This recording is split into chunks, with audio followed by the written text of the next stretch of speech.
TFNN. Headline News Update.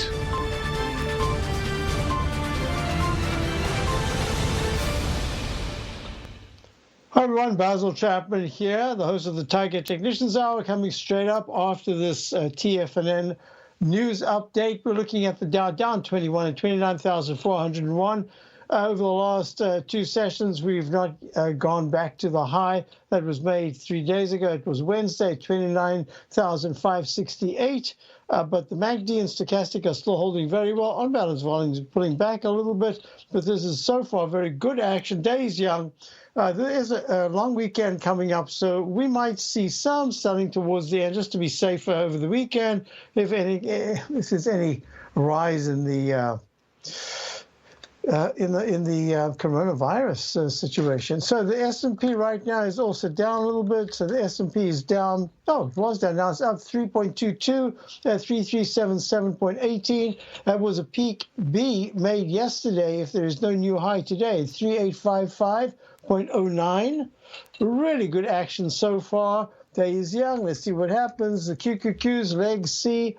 234.86 is the high so far today, and that's just a tad under the 234.93 high of yesterday. All the weekly charts are really fabulous. So the monthly charts, what happens this coming week? I'm suspecting it's next week that we get a test of strength. We go to new highs early in the week, and then we'll start to see whether or not we start to pull back some. The IWM Russell 2000 is down a little, down 33 cents at 168.21, and we've got gold rallying. Gold, here we go.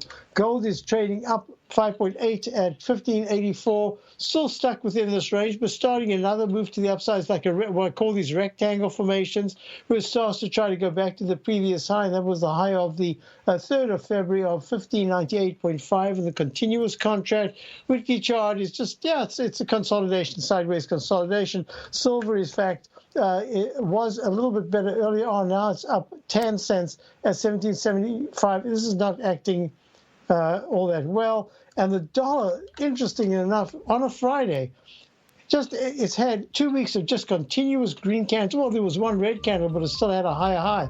So this is still a leg F.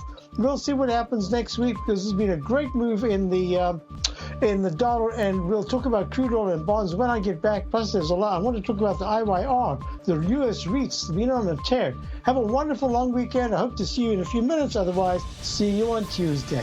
Have a great day.